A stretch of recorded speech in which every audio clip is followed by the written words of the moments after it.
देश के प्रधानमंत्री ने चुनावी रैलियों में बड़े बड़े वादे किए थे, वो आपका इस देश की जनता के साथ करार है, उस वादे को आपको पूरा करना चाहिए। 17 साल में एक नौजवान को आप सैनिक बना रहे हैं और 21 साल में उसी नौजवान को आप पूर्व सैनिक कर दे रहे हैं। हमारे नौजवान 21,000 की तनख्वाह लेके -45 डिग्री टेम्परेचर में सियाचिन में और 50+ डिग्री टेम्परेचर में जैसलमेर में देश की सेवा करेंगे।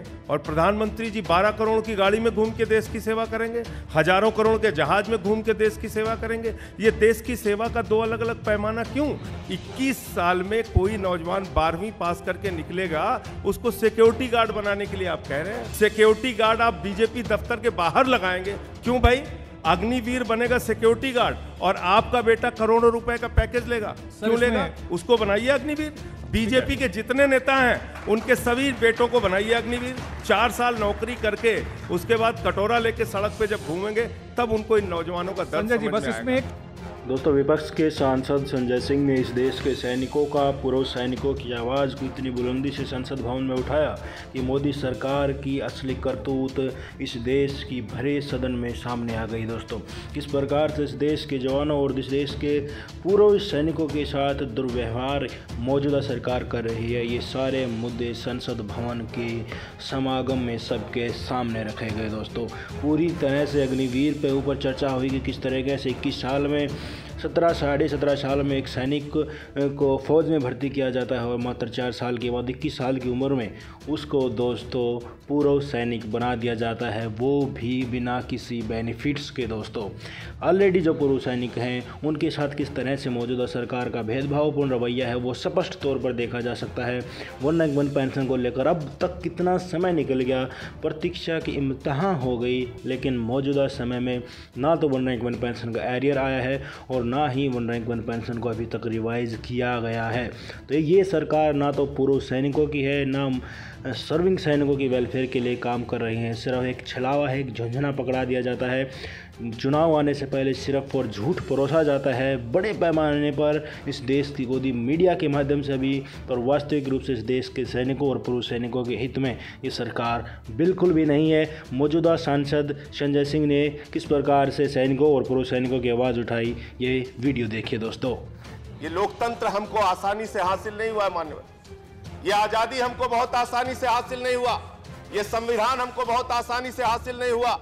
इस संविधान को, इस देश की आजादी को पाने के लिए शहीद आजम भगत सिंह ने, सुखदेव ने, राजगुरु ने, राम प्रसाद बिस्मिल ने, अशफाक उल्लाह ने, राजेंद्र लहड़ी ने, खुदीराम बोस ने, और जब इस देश के अंदर राष्ट्रपिता महात्मा गांधी ने आंदोलन चलाया, उनके त्याग और बलिदान से देश आजाद हुआ है। किसी फर्जी राष्ट्रवादी के त्याग और बलिदान से देश आजाद नहीं हुआ है मान्यवर। मैं कहना चाहता हूं, मैं बड़ी विनम्रता पूर्वक आपसे कहना चाहता हूं मान्यवर, आज जिस प्रकार से देश के अंदर हालात पैदा किए जा रहे हैं, चुनी हुई सरकारों को, लोकतांत्रिक ढंग से चुनी हुई सरकारों को, ऐसी सरकारों को जिनको प्रचंड बहुमत से देश की जनता ने चुना, उस सरकार को चलने नहीं दिया जाता मान्यवर। चाहे वेस्ट बंगाल की सरकार हो, चाहे दिल्ली की सरकार हो, एक निर्वाचित सरकार जिसको 70 में से 67 विधायकों का बहुमत मिला, हमसे क्या दुश्मनी है सरकार से, इस देश की सरकार की, मुझे समझ में नहीं आता मान्यवर।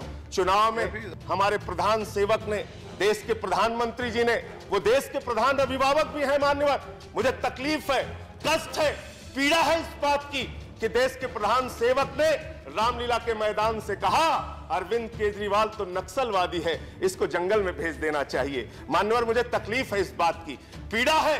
देश का प्रधान सेवक एक व्यक्ति को नक्सलवादी कह के संबोधित करता है। मैंने उसी दिन कहा था, प्रधानमंत्री जी, ये लोकतंत्र है, जमहूरियत है, डेमोक्रेसी है, यहां जनता मालिक होती है। जनता जिसको चाहती है वो जंगल में जाता है, जनता जिसको चाहती है वो विधानसभा में जाता है। और देश की जनता ने 67 विधायकों के साथ अरविंद केजरीवाल को दिल्ली की विधानसभा में भेजा मान्यवर, और 3 विधायकों के साथ भारतीय जनता पार्टी को जंगल में भेजने का काम किया मान्यवर। मैं बड़ी विनम्रता पूर्वक आपसे कहना चाहता हूं, नफरत की बुनियाद पर हिंदुस्तान नहीं चलेगा, मोहब्बत की बुनियाद पर हिंदुस्तान चलेगा। आम आदमी की आवाज को दबाने की कोशिश मत कीजिए, आम आदमी की आवाज को दबाने की कोशिश मत कीजिए। सही सुनने की क्षमता रखिए, सही चुनने की क्षमता रखिए। मान्यवर, मैं कहना चाहता हूं, ये वो लोग हैं ये वो लोग हैं जो इस देश को बर्बाद करना चाहते हैं। ये वो लोग हैं जो ताजमहल को तोड़ना चाहते हैं। मानवर, हम यहाँ आए तो आपने हमको सौगंध दिलाई मानवर, इस देश के संविधान की रक्षा की, इस देश के एकता और अखंडता को अक्षुण्ण रखने की आपने यहां सौगंध दिलाई मान्यवर। लेकिन मुझे जरा बताइए, एक चुना हुआ इनका विधायक कहता है ताजमहल इसलिए तोड़ देना चाहिए क्योंकि उसको मुगलों ने बनाया। मैं पूछना चाहता हूं, कुतुब मीनार भी तोड़ डालो, उसको भी मुगलों ने बनाया। देश की पार्लियामेंट भी तोड़ डालो, देश का राष्ट्रपति भवन भी तोड़ डालो, जीटी रोड भी तोड़ डालो। हिंदुस्तान नफरत की बुनियाद पर नहीं बनेगा मान्यवर, मोहब्बत की बुनियाद पर हिंदुस्तान को बनाना है, हिंदुस्तान को आगे ले जाना है। वो कहते हैं मारो काटो, लोगों को बर्बाद करो, और हम कहते हैं बेघर बेदर लोगों को आबाद करो। ये हमारी राजनीति का हिस्सा है। ये गंगा जमनी तहजीब का देश है मान्यवर। ये वो देश है जहां पर बिस्मिल्लाह खान की सहनाई संकट मोचन के मंदिर में गूंजती है मान्यवर। ये वो देश है जहां मलिक मोहम्मद जायसी पद्मावत लिखते हैं मान्यवर। ये वो देश है जहां मोहम्मद रफी गाना गाते हैं, मेरे रोम रोम में बसने वाले राम, जगत के स्वामी अंतर्यामी, मैं तुझसे क्या मांगू। इस देश के अगर नफरत की बात की जाएगी, भाई से भाई को बांटने की बात की जाएगी, हिंदू से मुसलमान को लड़ाने की बात की जाएगी, अगड़ा पिछड़ा और दलित सवर्ण की बात की जाएगी, मुझे बहुत अफसोस है कि इस देश के लोकतंत्र को आज जिस प्रकार से कुचलने की कोशिश की जा रही है। एक निर्वाचित सरकार है दिल्ली के अंदर, उस निर्वाचित सरकार के मुखिया अरविंद केजरीवाल है। क्या गुनाह है उस केजरीवाल की सरकार का? यह गुनाह है कि वो बिजली आधे दाम पे देती है, यह गुनाह है कि पानी मुफ्त देती है, यह गुनाह है कि हमने किसानों को 50,000 रुपए हेक्टेयर मुआवजा दिया, यह गुनाह है कि हमने मोहल्ला क्लिनिक खोला। क्या हमारा यह गुनाह है मान्यवर की शिक्षा के स्तर को हिंदुस्तान में हमने सबसे बेहतर बनाने का काम किया? हमारा गुनाह क्या है, हमारा अपराध क्या है कि हम एक चुनी हुई सरकार को अच्छे ढंग से संचालित करना चाहते हैं? केजरीवाल की सरकार को लाट साहब के डंडे से आप चलाना चाहते हैं। लाट साहब के डंडे को बंगाल से दिल्ली तक आप चला रहे हैं, पूरा देश आपको देख रहा है। इसको बर्बाद करने की कोशिश मत कीजिए। उत्तराखंड में एक निर्वाचित सरकार को आपने बर्खास्त कर दिया, गोवा के अंदर आपने तिकरम से सरकार बना दी, आपने मणिपुर में तिकरम से सरकार बना दी, और आप उसको अपनी उपलब्धि गिनाते हैं। लोकतंत्र को बचाने की जरूरत है, लोकतंत्र को बचाने की जरूरत है मान्यवर। मैं आपसे कहना चाहता हूं, आज जिस प्रकार से दिल्ली के अंदर अरविंद केजरीवाल की सरकार को, आज एक चुनी हुई सरकार को, 70 में से 67 विधायकों वाली सरकार को अगर ये सरकार नहीं चलने दे रही है तो इसका मतलब लोकतंत्र में हमारी कोई आस्था नहीं। मैं आपसे कहना चाहता हूं, इस सरकार ने बड़े बड़े वादे किए थे अपने घोषणा पत्र में। घोषणा पत्र जनता के साथ आपका करार होता है। देश के प्रधानमंत्री ने चुनावी रैलियों में बड़े बड़े वादे किए थे, वो आपका इस देश की जनता के साथ करार है। उस वादे को आपको पूरा करना चाहिए।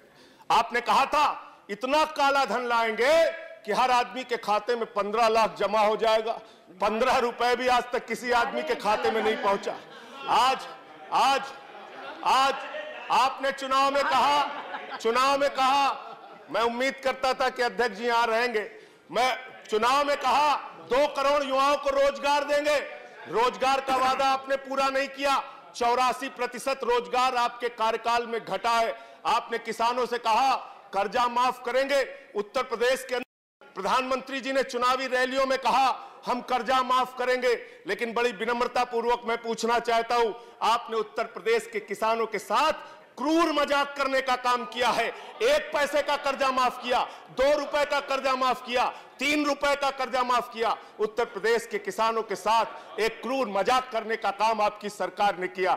और व्यापारियों की बात अगर हम करें, जिस व्यापारी ने आपको अपने कंधे पर उठाकर देश की सरकार बना दी, जिस व्यापारी ने आपको इतना लाइन में लगकर वोट दिया, आपकी क्या दुश्मनी है देश के व्यापारियों से, जरा हमको बताइए। पहले नोटबंदी लाते हैं, फिर जीएसटी लाते हैं, फिर रिटेल में 100% एफडीआई लेके आते हैं। अब जब बची खुची उनकी दुकान है उसको सीलिंग करके पूरे दिल्ली में उजाड़ने का काम करते हैं। 7 लाख व्यापारियों को आपने बर्बाद किया। तो आपने किसानों को धोखा दिया, आपने नौजवानों को धोखा दिया, आपने व्यापारियों को धोखा दिया, आपने इस देश के आम आदमी को धोखा दिया, और आप कहते हैं कि आप इस देश को तरक्की के